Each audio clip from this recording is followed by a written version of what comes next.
Thursday Night Football is now Amazon's Prime night of football because every Thursday Night Football game is only on Prime Video. Beginning tonight, watch the NFL's biggest stars compete every Thursday night of the season. And to kick things off, two of the NFL's most exciting teams battle it out as the Los Angeles Chargers travel to Kansas City to take on the Chiefs. Watch the games on any device and visit amazon.com/TNF for more. The new era of Thursday Night Football is officially here, and it's only on Prime Video. Restrictions apply. See amazon.com/Amazon Prime for details. Hey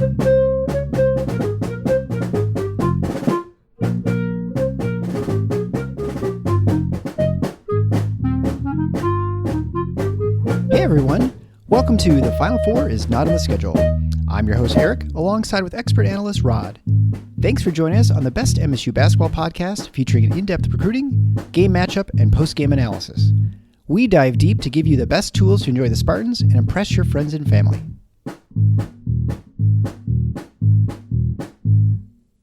Hey everyone, it's Eric again, alongside Rod, and we're going to continue our march to the Big Ten predictions and the previews. Today is number 10, Penn State, and this feels a little bit like the last recording where we were talking about Maryland. Last season, Penn State was 14-17 overall. They were 7-13 in the Big Ten, 88th in KenPom, 131st on offense, 50th on defense, and struggled overall, similar to when we were talking about Maryland. Didn't shoot very well. They were 196 in turnover percentage, which I think was even worse than Michigan State, so beat them on there. They were pretty good defensively, though, and I think that was in large part John Harrar, I think, was pretty solid inside. I think that he was, I thought, pretty good. There was a first-year coach, Micah Shrewsberry, taking over for Pat Chambers. And a team that I think everyone thought improved by the end of the season. They seemed to have an identity, kind of know who they were, but just not enough bodies and talent, I think, to really compete day in, day out in the Big Ten. Yeah, I think if you're a Penn State fan, you should be very optimistic about the future of your program. Now, I will admit that I thought the previous guy, Pat Chambers, was on the right path. Yeah, me too. And it just didn't happen. And then obviously his tenure ended controversially with some questions around treatment of players. But I think Micah Shrewsberry had a great first year because he didn't have a lot. You know, he lost the entire starting backcourt from the year prior, which was pretty good, could have returned and opted not to. They all transferred out. So he lost a bunch of guys that way. He could have very easily, I mean, we were going into the season, it was kind of a toss-up to me between Minnesota and Penn State, both of whom had new coaches. Who's in the worst situation? You know, the fact that this guy, we talk about the job Ben Johnson did, and it was very good. But You could make an argument that Micah Shrewsberry was maybe even better. He got 7 wins in the league out of this team. And most importantly, he's a Big Ten guy who knows what it takes to win in this conference. And he right away started establishing those program staples that I spend so much time talking about. In his case, to take a program that had not been very good defensively for a long time, and they were 50th last year, that is encouraging. Without a real shot blocking presence, so they didn't have much rim protection, they just bodied you up inside the arc and made life tough to get a good shot. And if you can do that, you can be competitive in the Big Ten. His background, he was an assistant for a long time with Brad Stevens at both Butler and in the NBA with the Celtics. He also did, if I recall correctly, I think he did 2 different stints with Purdue. Definitely one. So he's been in the Big Ten, been in the Midwest. He understands the region. He understands what it takes to compete in this league, that you probably need to bring some physicality to what you do. You'd better defend. Some of the other things, he doesn't yet have enough talent, but I think that may change. You know, just like we were talking about the last episode with Kevin Willard, what kind of recruiting job does he do? And the early indications are very positive. Well, they're really positive for Micah Shrewsberry, who's a year further down the line than Willard because he started last season.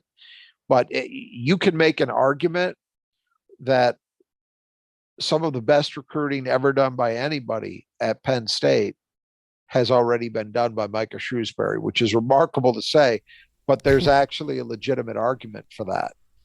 And so if you can impose these program staples and then upgrade your talent quickly, boy, you be cooking with gas. And that may be where Penn State is in the near term. I think they're still probably a little short of talent as we'll go through, but exciting times to be a Nittany Lion basketball fan. And boy, we haven't said that very often in the last 30 years. Yeah, both of them will be excited. Right. That's about right. I used to always have this running joke that I would refer to the 14 people who cared about Michigan basketball. And it was a little bit of an exaggeration, not much, but a little bit of an exaggeration until John Beilein finally started to win a little bit. And then everybody pretended that they understood basketball. At Penn State, it's closer to the literal truth. Yeah. Well, it's always easier cheering for a team that's successful, right? I mean, there's no question about it. And to get excited about them, it's hard to be excited about a team that's, terrible.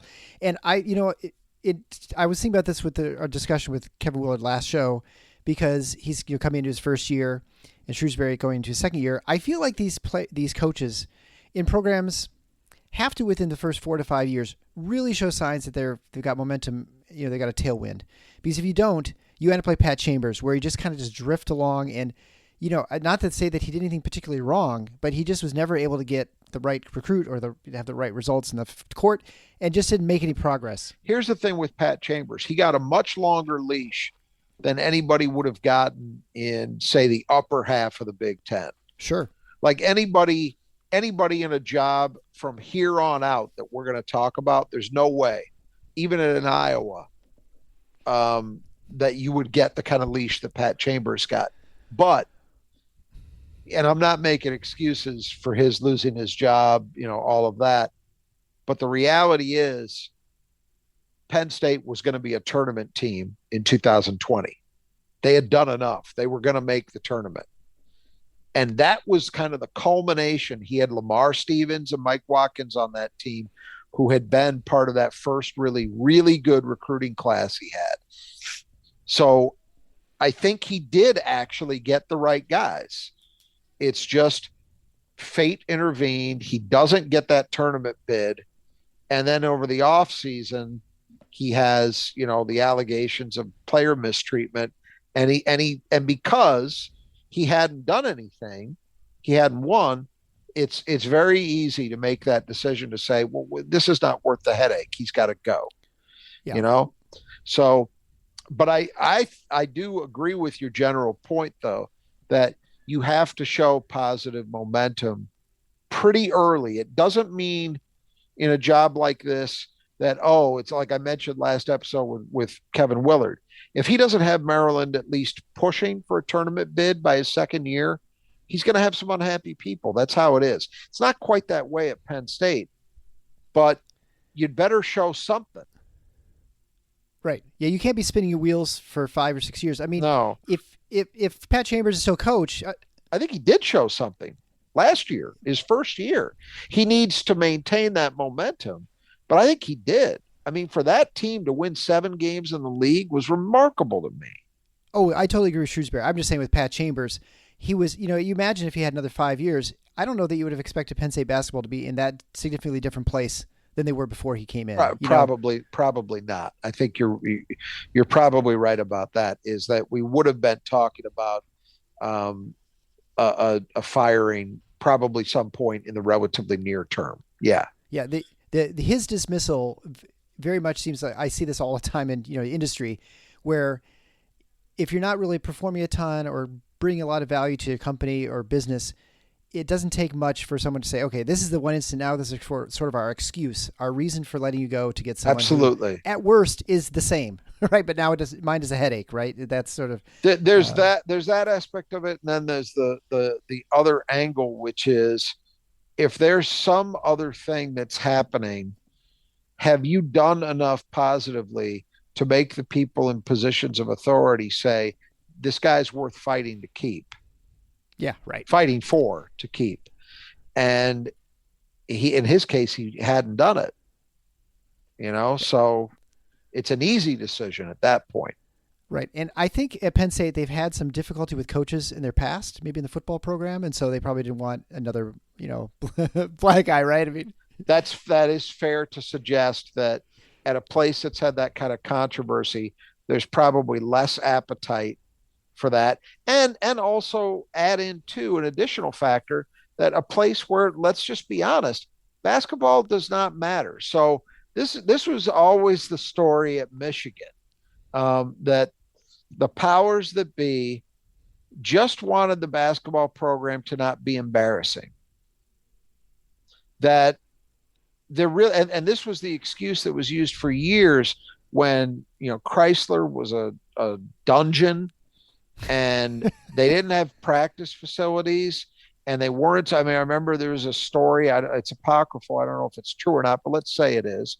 That Tommy Amaker had to bring his own VCR into the basketball offices to watch tapes of games. That's where Michigan was, and so the line was always, look, what they care about, the people that actually matter, meaning donors, what have you, is that the basketball program doesn't embarrass the school. That's why they were so they reacted the way they did to the Fab Five and Fab 5-2 and all the Ed Martin stuff, all of that, because that was seen to be embarrassing to the program. Like, well, look, we really just care about football. So guys, you go do your thing. It's great if you win, but we're not really going to fund it.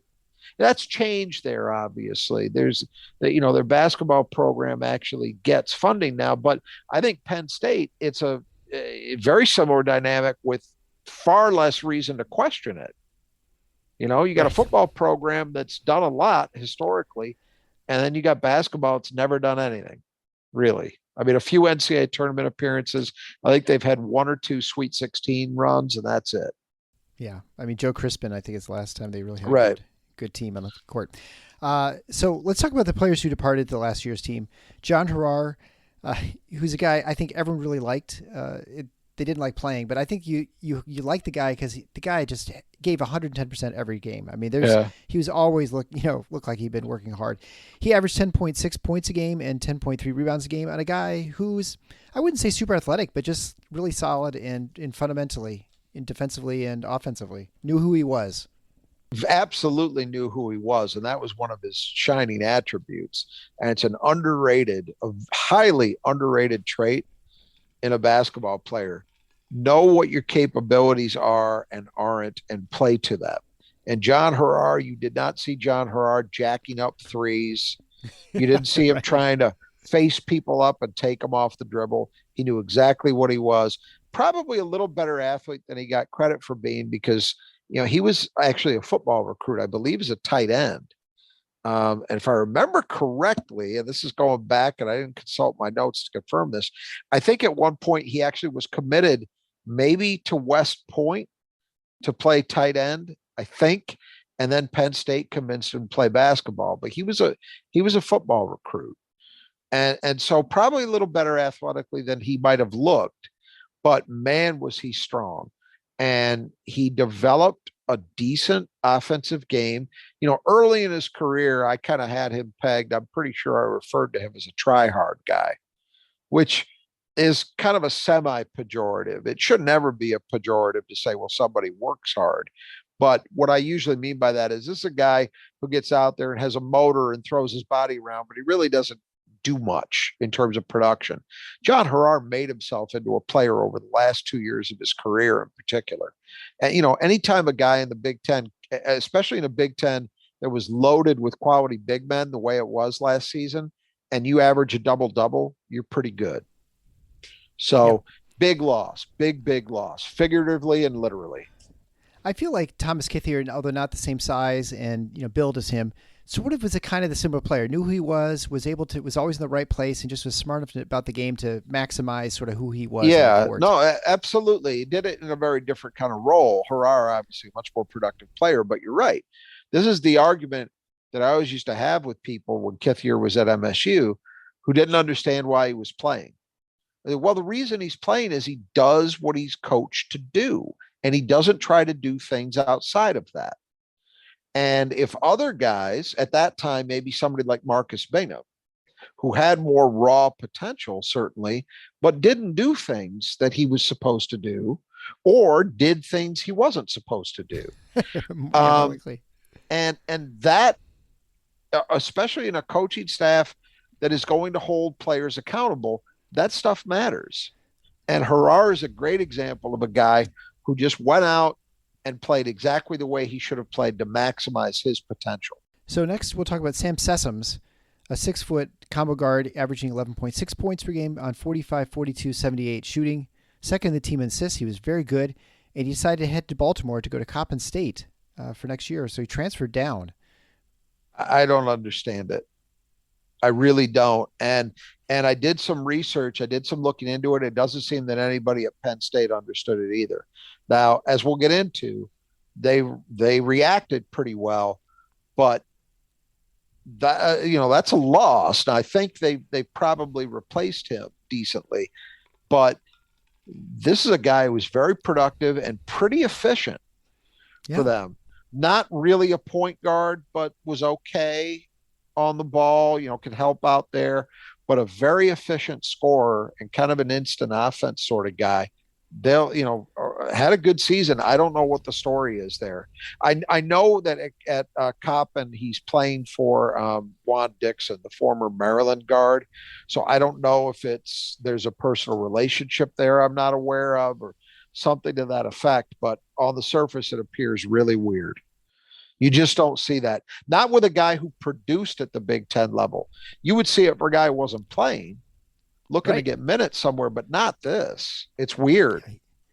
He was very good in the Big Ten tournament. That was one of the few games I sat down and got to actually, because the first day you go, it's open seating, and so we could sit right by the court and watch him play. He was very good in that game, and he was a good player for a couple of years running. He was absolutely effective. Yeah. So next we'll talk about Greg Lee. He was 6'9", pretty effective, but often injured. He averaged 6.1 points a game and 5.5 rebounds a game in just 16 games played with 10 starts. As funny as it is to say, if Greg Lee had been able to stay healthy, Penn State might have even been better than they were, because he was really good. It surprised me how effective he was. He transferred there from Western Michigan, where he was kind of pedestrian. He was okay.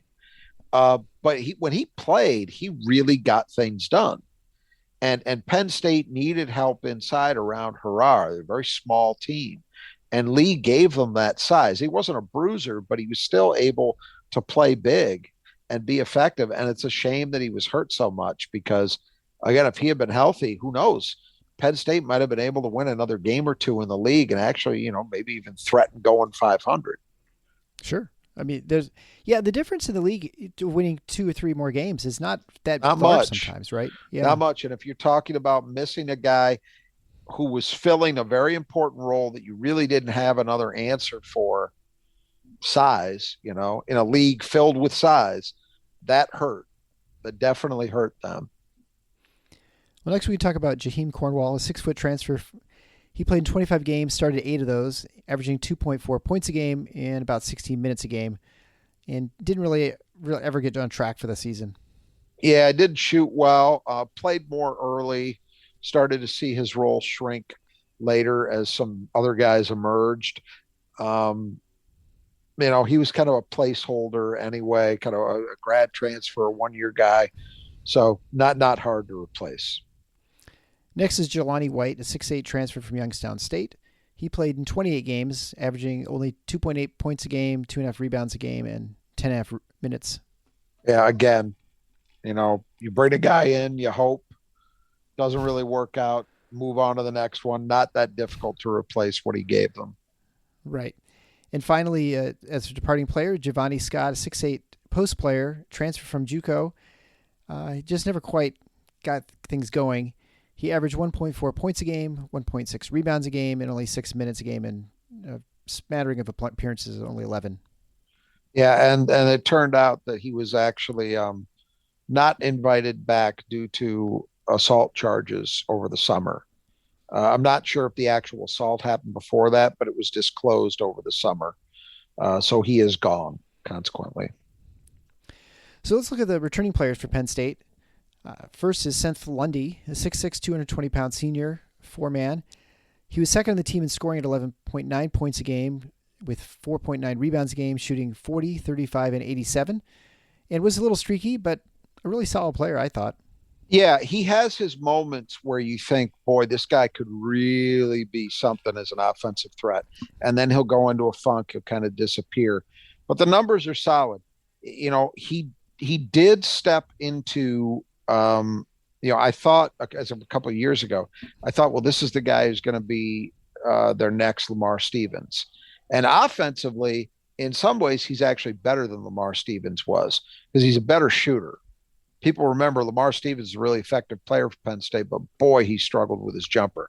Lundy's actually a capable shooter, and on the right night, better than that.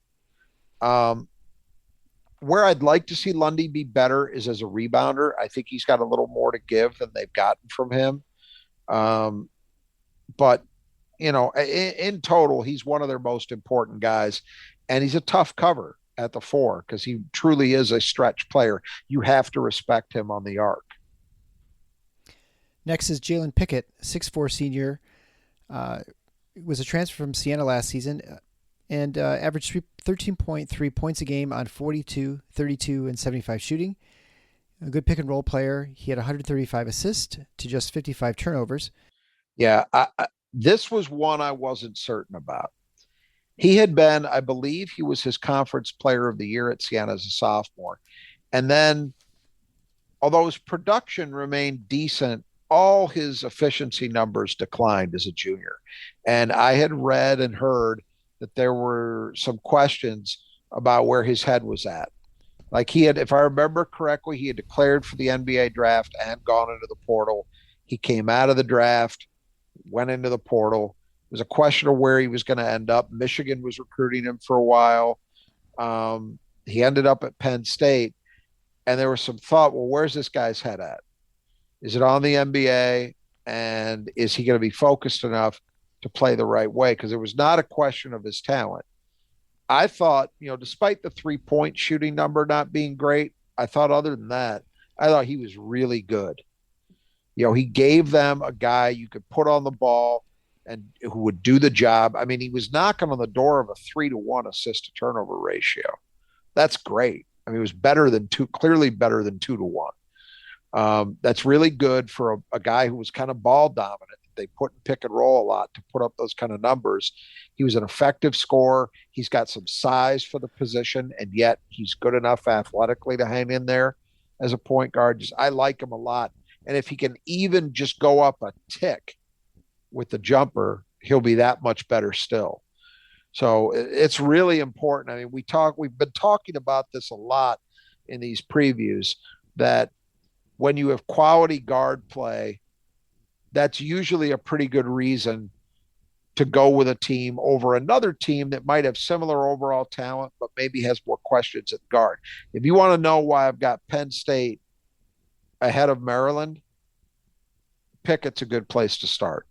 Because I know what he's going to do in the Big Ten, or at least I think I know. And a player I really liked a lot, Miles Dredd, 6'5", senior wing.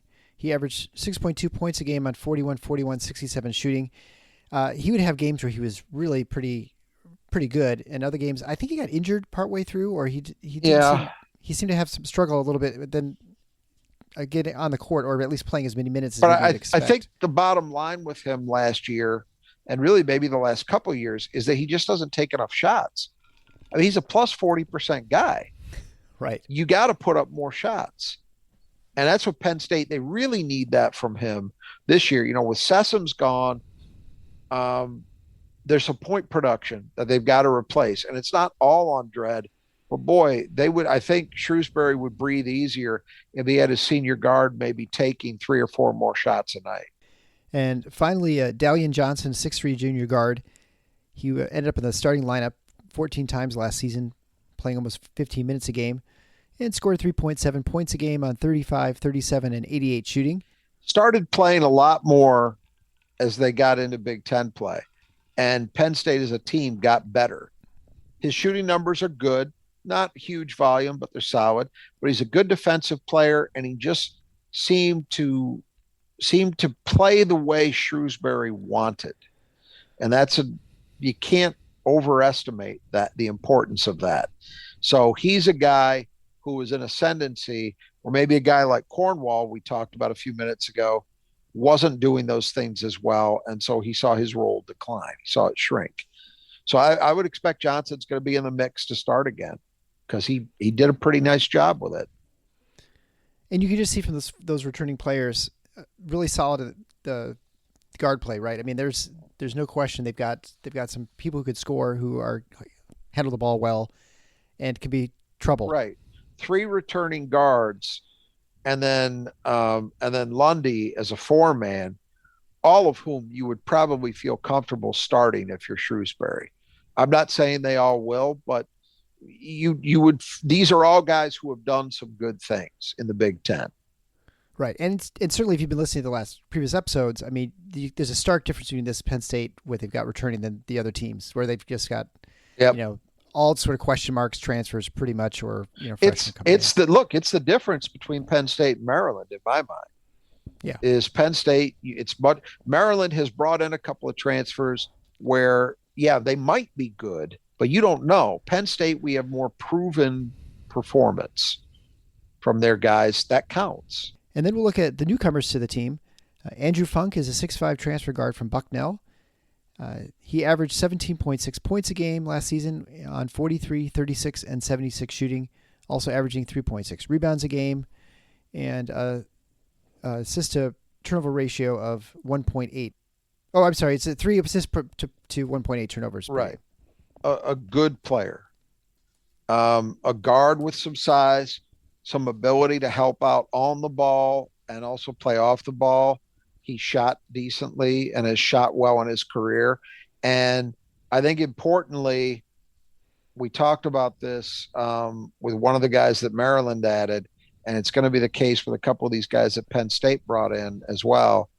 This is a guy who played a lot of winning basketball at Bucknell, so he knows how to win, and he was a leader at Bucknell. So you can't underestimate those qualities. Now, is he going to produce as much as he did at Bucknell? Probably not, but he can be an important part of that rotation, and I think he will push for a starting role, and if he's not starting, he'll play a lot off the bench. Next is Cameron Winter, a 6'2" point guard transfer from Drexel. Expecting him to play quite a bit as well. He averaged 15.8 points a game on 43, 28, and 86 shooting. And actually shot better from 3 as a junior on 42% on similar volume. So just didn't shoot well last season. He averaged 4.6 assists per game to 2.4 turnovers. Yeah, and this is a guy who's been multiple times was an all-CAA pick, first team. I think he was first team guy twice. I believe he was his conference freshman of the year before that. So a very decorated player at that level, has experience, again, playing on the ball, can also help off the ball. He's going to play as well. So I think for Shrewsberry, it creates an interesting dynamic. I thought Pickett was really good on the ball last year, but do you think that maybe you can unlock even more from him if you move him off the ball more and just ask him to focus more on scoring? I don't know. I frankly, I look at his assist to turnover numbers and I say, boy, I'd be hesitant to put it primarily in anybody else's hands. But, we talk a lot, and in a Michigan State context, we've been talking a lot about this move to playing multiple guys with true playmaking skills at the same time. And I think if you look at what Penn State's doing, they have Pickett, but now you've added 2 guys in Funk and Winter who have that ability demonstrated as well. Granted, it's at lower levels. We do have to see how it translates. But at least in terms of what their careers to date have told us, it should be possible for Shrewsberry to play multiple guys simultaneously who can go make a play for somebody. And that is the way the game is evolving. So, I like it. I think it makes sense. It tells me that Micah Shrewsberry is a guy who is thinking about the game in modern terms and is trying to go get guys that can help him bring that to the table, And you have to expect that his recruiting, he's got plenty of places to get people over the Philadelphia area, right? He's competing against Villanova and Drexel and Temple, but even at Penn State, you've got to be able to draw some decent talent. Well, and that's an interesting dynamic, and we'll talk about that as we move through the rest of these newcomers. It's always an issue, certainly since they joined the Big Ten at Penn State. How do they recruit? Because initially, they had a guy, Bruce Parkhill, who sort of was more East Coast oriented, I think. And then Jerry Dunn replaced him. And Jerry Dunn and then Ed DeChellis, the two guys who followed Parkhill, were both guys that they weren't exclusively Midwest, but they brought a little more Big Ten, traditional Big Ten region emphasis to their recruiting. And I think there's a couple of reasons why that becomes a question for anybody taking this job. One is Philadelphia. Yes, it produces great talent, but again, very competitive. Villanova, and at different points in time, a place like Temple, even St. Joe's, can compete for guys. And then that's not even factoring in what out of region schools, North Carolina, Duke, these other schools have always been able to go into Philly. Philly's a lot like Chicago in that way, in that, it's kind of an open town. And so Penn State, if you're a coach there, you have to say, well, I can't necessarily count on Philadelphia. Should I turn more to the Midwest to get guys? Because outside of Philadelphia, the state of Pennsylvania, Western Pennsylvania, especially, it's football country. It's never been, like Pittsburgh has never been great as a basketball talent producing city. It doesn't punch up to its weight class, and neither does the rest of the region. So Pennsylvania outside of Philadelphia is not going to be great for you. Pat Chambers came in, had been an assistant at Villanova, was a Philly guy through and through. He reoriented his recruiting to be Philadelphia centric, and to be fair to him, he got his share of guys. He really did. But it didn't, I don't think you can look at it and say, well, clearly that's been demonstrated as the way to go. Shrewsberry is another guy with a Midwest background, and it'll be interesting to see how it evolves. I think in the early stages, we've seen a little bit of both. He's done some Pennsylvania recruiting. He's gone into the Midwest. It'll be interesting to see if he continues to strike that balance or he tends to tilt one way or the other. But I think that's to be determined. Penn State was in on the Booker recruitment, right? I think they're one of the sort of the perceived finalists for Booker. Yes, they were, because they were really early on him. Yeah, but again, makes sense. Indiana kid, Micah Shrewsberry, Indiana guy. He coached at Butler, right, coached at Purdue. So, and we're as we talk, we're gonna see Indiana. I think is going to be a place where Penn State looks to get some things done. Well, next for newcomers, Michael Henn. He's a 6'8", 225-pound transfer from Denver. He averaged 8.8 points a game and 4.6 rebounds a game on 47, 38, and 74 shooting. And he's played everywhere. Yeah, this is his fifth school, I think. It's his fourth or fifth school at the collegiate level. The numbers are fine. He did it at Denver. I have no idea what that's going to mean. But I don't think they're looking. Look, they brought in a couple of big guys as freshmen they're very excited about, but they're freshmen. They've got a gaping hole at the 5 that Harar left, and they really don't have anything behind Lundy at the 4 either. So they need bodies, and that's what this move was. This move was, let's get somebody who's actually played D1 basketball and has some size and has demonstrated he could shoot a little bit, and maybe we can get a quality 10 or 12 minutes a night out of him. I think that's what this is. This reminds me a lot of when we were talking earlier about the recruitment of Booker, that Michigan State's going to look for someone to push him, someone with experience at the 4 spot. Possibly, so that, yes.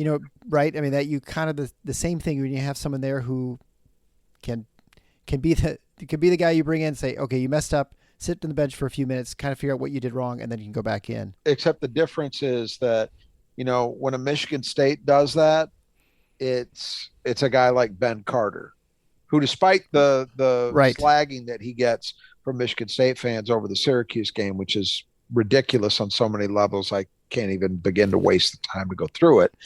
The fact of the matter is Ben Carter was a really good player. He'd started out at Oregon, had been productive at UNLV, Mountain West, not a bad league, kind of a mid-major plus.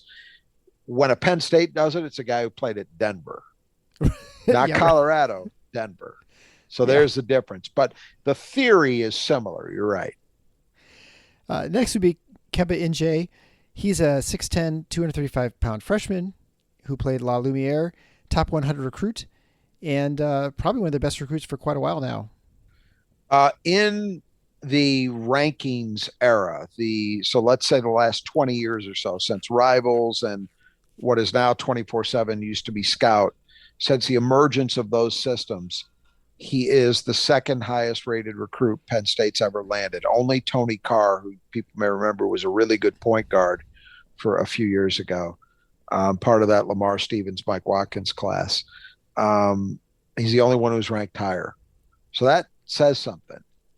This kid, and again, was playing in Indiana at a prep school. Micah Shrewsberry, Indiana guy. He knows people at La Lu. That's an indication to me the Midwest is going to matter in his recruiting strategy to some degree. But this is a big get. Physically, it's a positive in that you don't look at him and say, well, this guy needs a year to get acclimated strength-wise. He's 6'10", 250. He's ready to go. 235, yeah. Okay. He's probably ready to go right now. I'm not saying it's going to be easy. He'll still end up getting pushed around. But at least he's got a chance to hang in there. They really like his potential defensively as a rim protector, something they did not have last year. They think that offensively he can be good in the paint right now, has the potential to maybe expand out from there over time, but very encouraging. And for the kid, you couldn't ask for a greater opportunity because the 5 is wide open. I think he'll probably be the starter. How effective he'll be as a freshman remains to be seen, but the opportunity is going to be there. And I think he's got the tools that, there's a chance he could be productive. Next would be Jameel Brown, his 6'4" wing. He's the 6th highest recruit in modern Penn State history.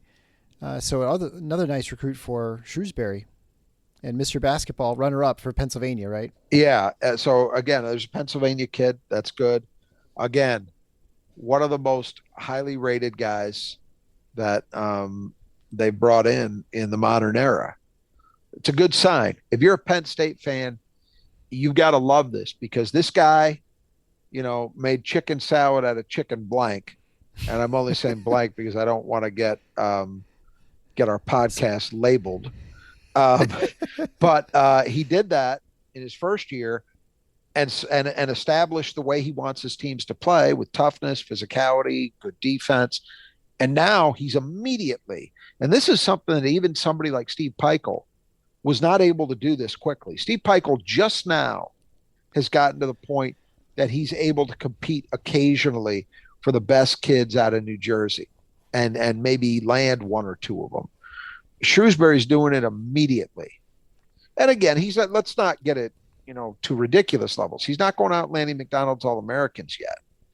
But he is upgrading the talent level from what we normally see at Penn State right away. If you're a fan of this program, that is a great sign because it's giving you the best possible chance to get better. I mean, you look at the numbers last year, 50th rated defense, and their offense was what? 130 something, 150 something? Yeah, 131. 131. That's normal for a program that's going about it. It's what happened to Rutgers. Offense tends to come You can't effort and toughness your way to offensive production typically. Defense, yeah, you get some guys who are physically up to it. They're good enough athletically, they're strong enough, and they have the right mentality and they grasp your defensive concepts. You can do that even without a great talent level. But offense, your talent level has to be higher. And so that's why it should be encouraging, because that's usually the hard part in a build like this. But he's getting guys who, at least in theory, are ranked in the spots that you would expect. Oh, that's a guy who maybe not even as a freshman, but soon should be able to make plays offensively that other guys we've had here are just incapable of making. And that's how you get better. Right. And I think we mentioned a couple of shows where you were talking about how really you want for a fan base, you want to have some hope. You understand that this year's not going to be great. I mean, as Lions fans, we know how this is, right? You want to have some hope for the future, right? That you've got something to look forward to, that, yeah, this may not be the year, but we're building towards something. And if you're not, you don't want to be a fan of just spinning your wheels and just kind of being the same old. Right. And man, Micah Shrewsberry is giving them everything on all ends. Like, well, we're more competitive than we thought we'd be right away. We got a chance to be, competitive again this year, I think. And the future looks brighter. You're checking every box. Yeah, he might actually fill up the Bryce Jordan catacomb. Next we'll is Demetrius Lilly. He's a big 6'10", 260-pound five-man from Lower Merion High School. And, another good recruit. Suburban Philly. People may think, well, where have I heard that name, Lower Merion? Well, it's Kobe Bryant's high school. And this kid is the first player since Kobe Bryant at that high school to average a double-double 3 years running. So that's, I'm sure, he's probably proud of that. Not as advanced as NJ, not rated quite as highly, but again, physically ready to go immediately. And again, in position where right away as a freshman, he probably is going to earn some kind of role.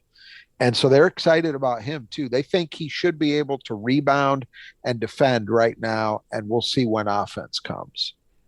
But there have been a lot of years, including last year, where Penn State didn't have even two guys on the roster that looked the part of legitimate Big Ten five-men that they could roll out on the floor. So from that perspective, they're already a little ahead of where they've often been. Next is Evan Mahaffey. He's a 6'6", 3'4". He was a Cincinnati High School Defensive Player of the Year as a senior. And so it kind of fits into sort of the, what the Shrewsberry's building, right? Defense, Midwest. Yeah, I think that fits. I've not seen him play. I would expect he's probably pretty tough. There's a type of player that I think Shrewsberry wants on his roster, and just the profile of a kid like Mahaffey seems to fit it. We'll see if he's capable of playing a lot right away. But from that perspective, I totally got why Penn State went after him. And finally, for addition is Kanye Clary, 6-foot point guard out of Virginia. And I suppose he'll, obviously he's not going to be expecting to play a lot of minutes his first year. Yeah, because of those two grad transfers they brought in, I think that the odds that Clary plays right away are slim. But the thing that they like about him is, and again, he's a kid from Virginia, so a little different recruiting charge towards Penn State, but he's a kid that has demonstrated some real offensive skill. Like, he can go get a bucket. He can also orchestrate an offense, but he was a scorer in high school. So, over time, again, if you want to be really good, you better think about getting some guys that can help you score. That is the difference between maybe being able to fight your way into a sixth place finish and get a tournament bid, and hey, we're a top 10 team that is competing for a Big Ten title and a top 2 or 3 seed in the tournament, on and on. That is the difference. If you're going to be the latter, you got to have guys that have offensive ability, and you could see that's what Shrewsberry's trying to find.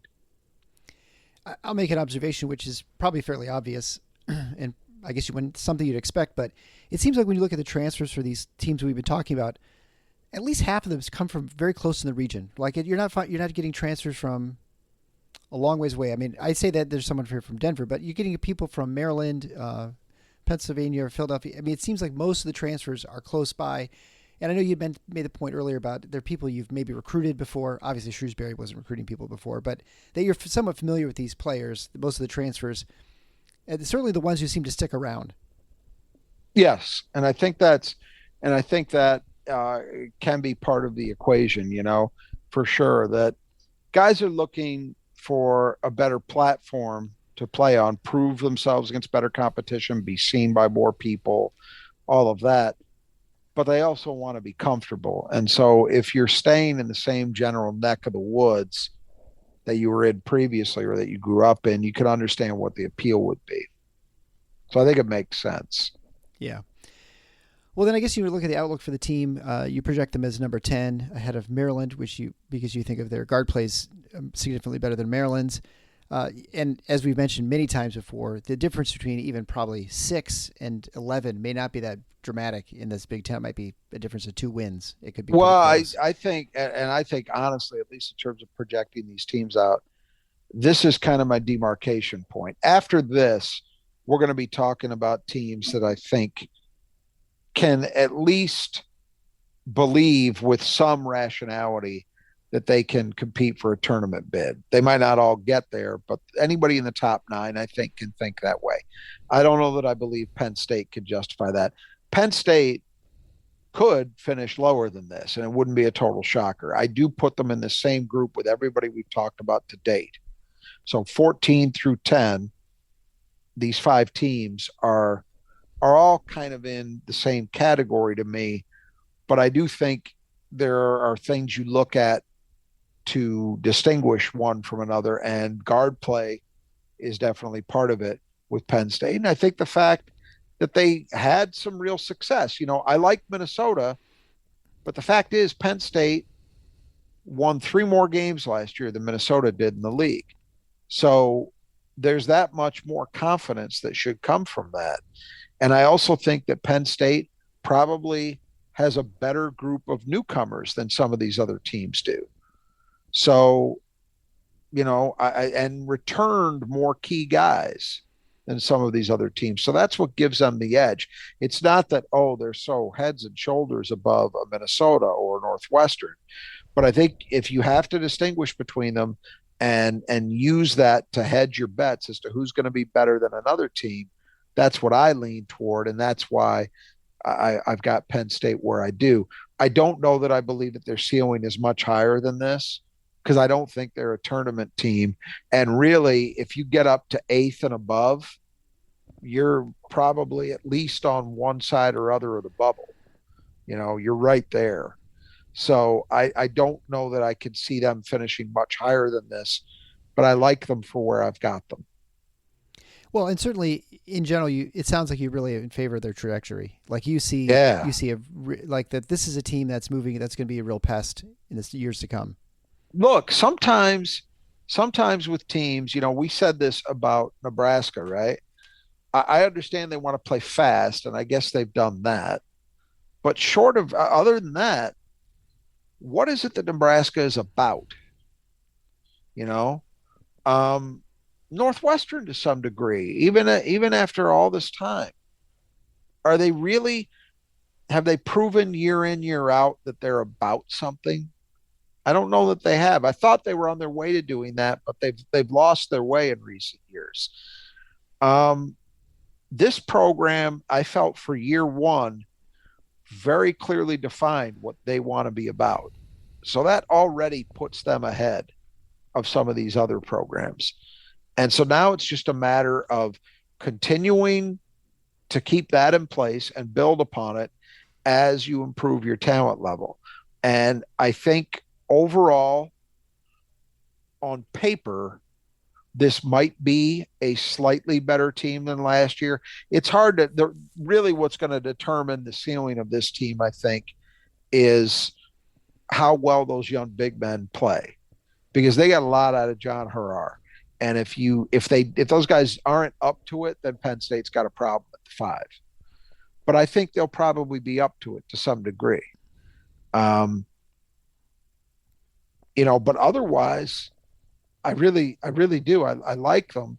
And so if you say, well, the talent level is on par with last year, maybe a touch better, and you keep all those other things in place, these program staples, and you're also bringing in better talent for the future that's going to be around for a while, that's what you want as a fan of a program. And I think Shrewsberry thus far has not really missed a step, because realistically, he was not going to come in and say, well, we're landing McDonald's All-Americans now. That's never going to happen. He wasn't even in a position where, when Tom Izzo took the Michigan State job, Tom Izzo was in a position that he could go get a top 10, top 15 recruiting class right away, his first class, because he's in Michigan. He's at a program that, although it wasn't at the level it's at now, was established, was a serious, legitimate, heavy, near heavyweight program. And so he was in a position to go out and get guys, even if they weren't, well, he got a McDonald's All-American his second year, Mateen Cleaves. That's not Micah Shrewsberry's reality. He's got to build a little differently, but I think relative to what's realistic, he's checking every box. So now it just remains to be seen, can it elevate? As he gets better talent, do those guys buy into the things he needs them to buy into, but bring their skill sets to help improve those areas that can't be made better by effort and toughness and heart? You want to be a good offensive team? At some point, you got to have guys that can make shots and create plays. That comes down to skill. That comes down to talent. And that's the second part of the equation. But I like his odds of achieving it because, boy, he's doing the right things. His recruiting for 23 is on pace. He just got another top 100 kid by the name of Booth, whose father way back in the Stone Age in the 90s played for Penn State and actually played in the NBA, was a really good player. You may remember Calvin Booth. He was extreme. Really read thin, but a shot blocker, developed into a pretty good offensive player, really was kind of a came out of nowhere guy and became really good. His son is a top 75-ish recruit in the 23 class. They just got a commitment from him. So maybe that shouldn't be a surprise, but if Pat Chambers was there and was playing out the string, maybe they don't get him, legacy and all. That happens. Right. So that's a win for Shrewsberry. You put, and Booth is 6'9", but more of a 4-man. So you put him together with the 2-5 kids they've got in this year's freshman class. That's a nice start for an inside combination. You've got some potential. Yeah, certainly. If you can keep the guard play up where it's been, right? Good things ahead for Penn State, in my opinion. But I think this year you're still kind of in the outside looking in terms of tournament contention, but with reason to hope that it's not going to be too much longer. All right. Well, I guess we'll end there with a summation of Penn State. Our next episode will be number 9 as we move up to Rutgers. I'd like to remind you that if you've not yet had the opportunity, please visit our website at tffinots.com. There you can join the Spartan community for free and our bulletin board, message board. You can also find all the episodes we've done and encourage you to also join the contest for the Big Ten rankings to see if you can beat Rod. I will actually be adding my own prediction at the end of the season, at the end of the series here, so I can get all the previews before I have to make my picks. But I don't know that I'll do any better than Rod, probably worse. Pick your 1 through 14 as the seeding by the Big Ten standings. You can, the tiebreaker, make sure you put down how many points Michigan State will score against Michigan this season. And then also, obviously, continue to share the show with your friends and subscribe if you have not already. And until next time, the Final Four is on the schedule. Go Green.